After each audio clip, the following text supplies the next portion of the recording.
Phrixus had an uncle who was, by rights, a king in Greece, but had his kingdom taken away from him by his nephew, a man named Peleus. The king's young son, Jason, the rightful heir to the kingdom, had been sent secretly away to a place of safety, and when he was grown, he came boldly back to claim the kingdom from his wicked cousin. The usurper, Peleus, had been told by an oracle that he would die at the hands of kinsmen, and that he should beware of anyone whom he saw shod with only a single sandal. Eleusinian mysteries, maybe? I don't know. In due time, such a man came to the town. One foot was bare, although in all other ways he was well clad, a garment fitting close to his splendid limbs, and around his shoulders a leopard skin to turn the showers. He had not shorn the bright locks of his hair, they ran rippling down his back. He went straight into the town and entered the marketplace fearlessly. At the time when the multitude filled it, none knew him, but one and another wondered at him, and said, "Can he be Apollo, or Aphrodite's lord? Not one of Poseidon's bold sons, for they are dead." So they questioned each other, but Peleus came in hot haste at the tidings, and when he saw the single sandal, he was afraid. He hid his terror in his heart, however, and addressed the stranger. "What country is your fatherland? No hateful and defiling lies, I beg you. Tell me the truth." With gentle words, the other answered, "I have come to my house to recover the ancient honor of my house. This land no longer ruled aright, which Zeus gave to my father. I'm your cousin, and they call me by the name of Jason. You and I must rule ourselves by the law of right, not appeal to brazen words, swords, or spears. Keep all the wealth you have taken, the flocks and the tawny herds of cattle and the fields, but the sovereign scepter and the throne release to me, so that no evil quarrel will arise from them." Peleus gave him a soft answer, "So it shall be. But one thing must first be done. The dead Phrixus bids us bring back the golden fleece, and thus bring back his spirit to his home. The oracle has spoken, but for me, already old age is my companion, while the flower of your youth is only now coming into full bloom. Do you go upon this quest, and I swear with Zeus as witness that I will give up the kingdom and the sovereign rule to you." So he spoke, believing in his heart that no one could make the attempt and come back alive. The idea of the great adventure was delightful to Jason. He agreed, and let it be known everywhere that this would be a voyage indeed. The young men of Greece joyfully met the challenge. They came, all the best and noblest, to join the company. Hercules, the greatest of all heroes, was there. Orpheus, the master musician, Castor, with his brother Pollux, Achilles' father, Peleus, and many another. Hera was helping Jason, and it was she who kindled in each one the desire not to be left behind, nursing a life without peril by his mother's side, but even at the price of death, to drink with his comrades the peerless elixir of valor. They set sail in the ship Argo.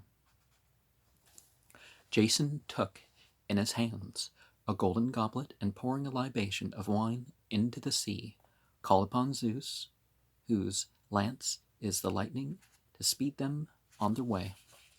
And in the Americas, they had this practice too of pouring out drink offerings, not to be consumed ritually, but upon the ground or in the water, or, Great perils lay before them, and some of them paid with their lives for drinking that peerless elixir. They put it in first at Lemnos, a strange island where only women lived.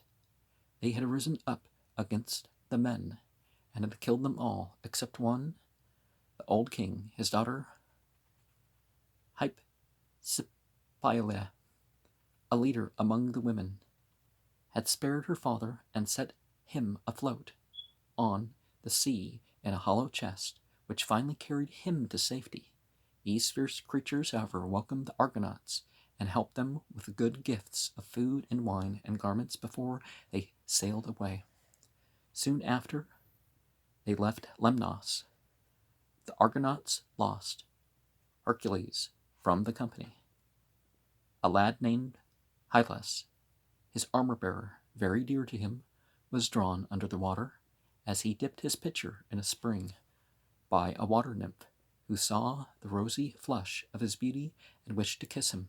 She threw her arms round his neck and drew him down into the depths, and he was seen no more. Hercules sought him madly everywhere, shouting his name and plunging deeper and deeper into the forest, away from the sea. He had forgotten the Fleece and the Argo and his comrades, everything except Hylas. He did not come back, and finally the ship had to sail without him. Their next adventure was with the Harpies, frightful flying creatures with hooked beaks and claws, who always left behind them a loathsome stench, sickening to all living creatures.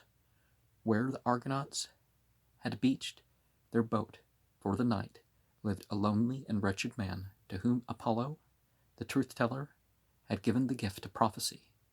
He foretold unerringly what would happen, and this had displeased Zeus, who always liked to wrap in mystery what he would do, and very sensibly too, in the opinion of all who knew Hera. So he inflicted a terrible punishment upon the old man. Whenever he was about to dine, the Harpies, who were called the hounds of Zeus, swooped down and defiled the food, leaving it so foul that no one could bear to be near it, much less eat it. When the Argonauts saw the poor old creature, his name was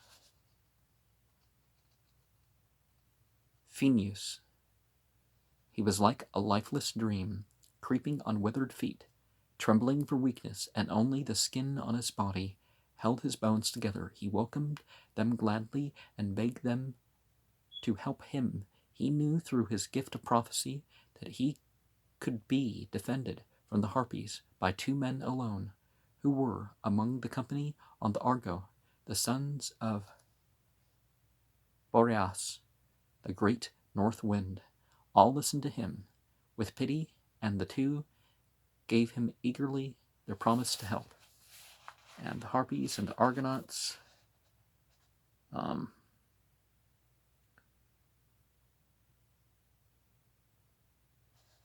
don't like some sort of vulture snake. So that some of these drawings of the Simurgh among the Persians kind of remind you of that, but there's like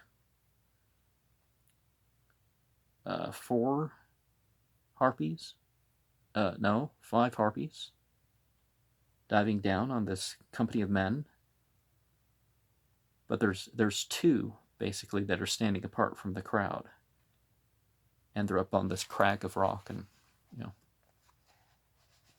while the others set forth food for him, Boreas's sons took their stand beside him, and with drawn swords He had hardly put a morsel to his lips when the hateful monsters darted down from the sky and in a moment had devoured everything and were flying off, leaving the intolerable odor behind them. But the wind-swift sons of the north followed them. They caught up with them and struck at them with their swords.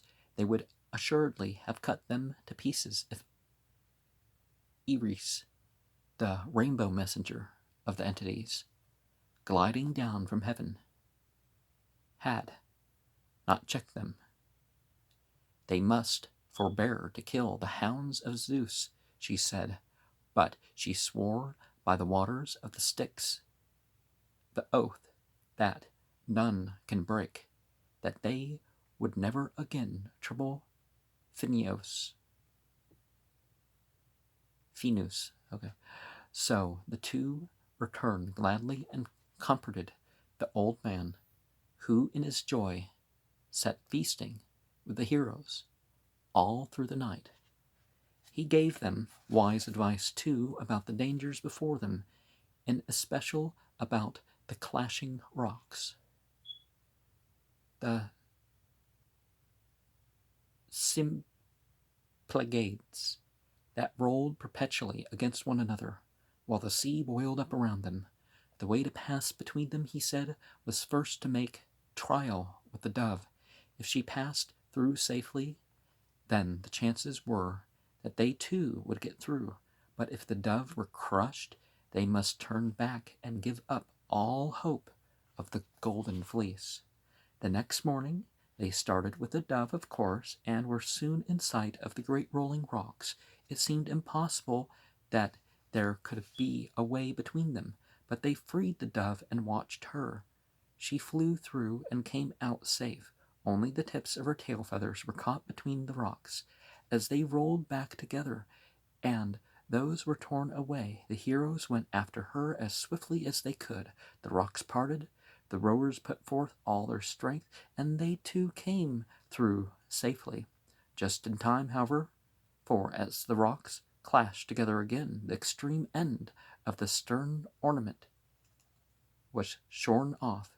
By so little they escaped destruction, but ever since they passed them, the rocks have been rooted fast to each other, and have never any more brought disaster to sailors. Not far from there was the country of the warrior women, the Amazons, the daughters, strangely enough, of that most peace-loving nymph, Sweet Harmony, but their father was Ares, the terrible entity of war, whose ways they followed, and not their mother's. The heroes would gladly have halted and closed in battle with them, and it would not have been a battle without bloodshed, for the Amazons were not gentle foes, but the wind was favorable, and they hurried on.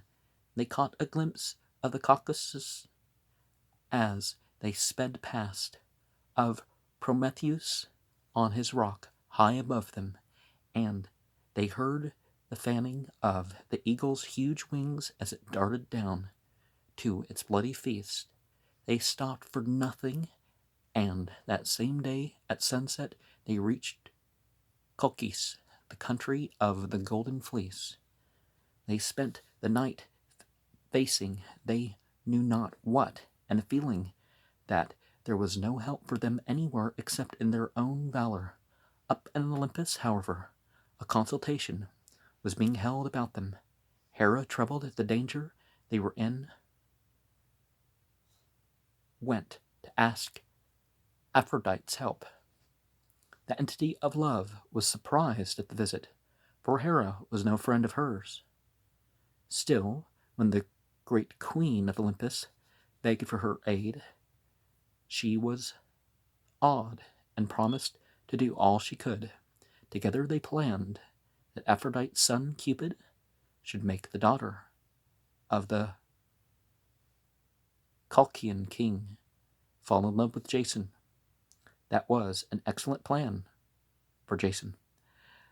The maiden who was named Medea, knew how to work very powerful magic and could undoubtedly save the Argonauts if she would use her dark knowledge for them. So, Aphrodite went to Cupid and told him she would give him a lovely plaything, a ball of shining gold and deep blue enamel, if he would do what she wanted. He was delighted, seized the bow and quiver, and swept down from Olympus through the vast expanse of air to Colchis. Now, when it comes to magic, benefit, white magic and black magic definitions aside, when people are dealing with the jinn, dark powers is certainly a way that can be referred to. And people directly worshiping God and therefore the angels on their side, they can be said to be using this light power. And Zoroaster's name, Spitaman, kind of connects to that, doesn't that?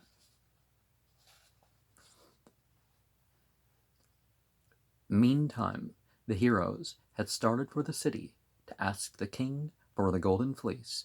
They were safe from any trouble on the way, for Hera wrapped them in a thick mist, so that they reached the palace unseen. It dissolved when they approached the entrance, and the warders, quick to notice the band of splendid young strangers, led them courteously within and sent word to the king of their arrival.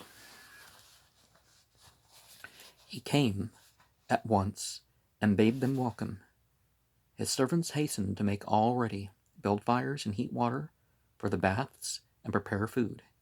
Into this busy scene stole the princess Medea, curious to see the visitors. As her eyes fell upon Jason, Cupid swiftly drew his bow and shot a shaft deep into the maiden's heart. It burned there like a flame, and her soul melted with sweet pain, and her face went now white, now red. Amazed and abashed, she stole back to her chamber. Only after the heroes had bathed and refreshed themselves with the meat and drink could King Aetes ask them who they were and why they had come. It was accounted a great discourtesy to put any question to a guest before his wants had been satisfied. I don't know about wants, but needs, maybe. Jason answered that they were all men of noblest birth, sons or grandsons of the entities who had sailed from Greece in hope that he would give them the golden fleece in return for whatever service he would ask of them. They would conquer his enemies for him, or do anything he wished. A great anger filled King Aetes's heart as he listened. He did not like foreigners any more than the Greeks did. He wanted them to keep away from his country, and he said to himself, if these strangers had not eaten at my table, I would kill them. In silence he pondered what he should do, and a plan came to him. Now, I don't know if this is real. If in Afghanistan, I saw on this show, this person had a song they were singing. Careful, careful, you foreigner, you might go to hell. And being at a crossroads and basically people coming through, conquering back and forth, but not really ever holding that land, a certain suspicion would naturally arise. And nowadays, they have resources of minerals, but back in the day, gold was something they were known for, and lapis lazuli definitely. But that lapis lazuli, I don't think, plays into the story. He told Jason that he bore no grudge against brave men, and that if they proved themselves such, he would give the fleece to them, and the trial of your courage, he said, shall be only what I myself have done. This was to yoke 2 bulls he had, whose feet were bronze, and whose breath was flaming fire, and with them to plough a field. Then the teeth of a dragon must be cast into the furrows, like seed corn, which would spring up at once into a crop of armed men. These must be cut down as they advance to the attack. A fearful harvesting. I have done all this myself, he said, and I will give the fleece to no man less brave than I. The fleece is like a metaphor of the whole technology of panning for gold with, well, not pan. Well, I guess maybe they could use pans, but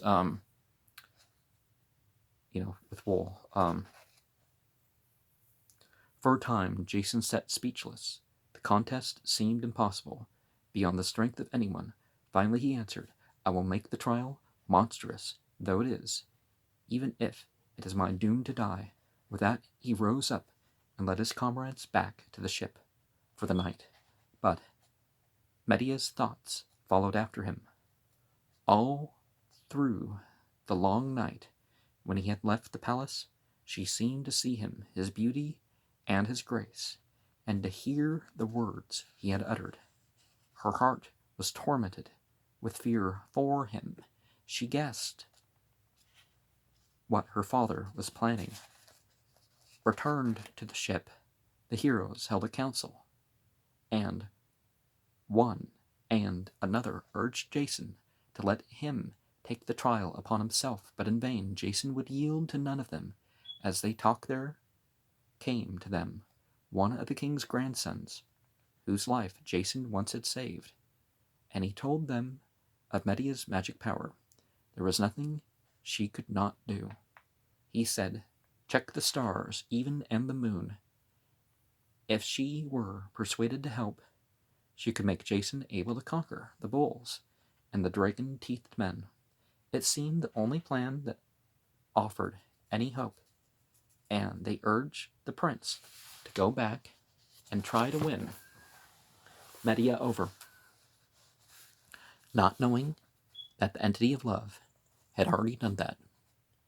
She sat alone in her room, weeping and telling herself she was shamed forever because she cared so much for a stranger that she wanted to yield to a mad passion and go against her father. Far better die, she said. She took in her hand a casket which held herbs for killing, but as she sat there with it, she thought of life and the delightful things that are in the world, and the sun seemed sweeter than ever before.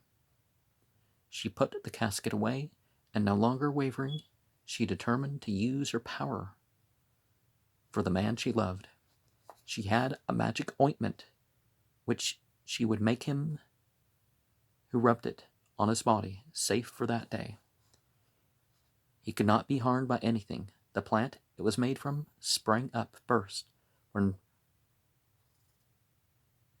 Prometheus's blood dripped down upon the earth. She put it in her bosom and went to find her nephew, the prince whom Jason had helped. She met him as he was looking for her, to beg her to do just what she had already decided on. She agreed at once to all he said, and sent him to the ship to tell Jason to meet her without delay in a certain place. As soon as he heard the message, Jason started, and as he went, Hera shed radiant grace upon him, so that all who saw him marveled at him. When he reached Medea, it seemed to her as if her heart left her to go to him. A dark mist clouded her eyes, and she had no strength to move. The two stood face to face without a word, as lofty pine trees when the wind is still. Then again, when the wind stirs, they murmur. So these two also, stirred by the breath of love, were fated to tell out all their tale to each other. He spoke first and implored her to be kind to him. He could not but have hope, he said, because her loveliness must surely mean that she excelled in gentle courtesy. She did not know how to speak to him.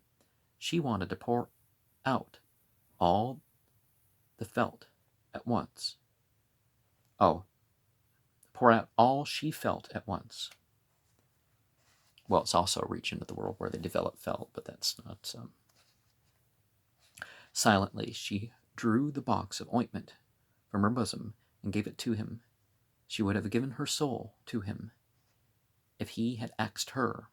Now both were fixing their eyes on the ground, abashed, and again were throwing glances at each other, smiling with love's desire. At last, Medea spoke and told him how to use the charm, and that when it was sprinkled on his weapons, it would make them, as well as himself, invincible for a day.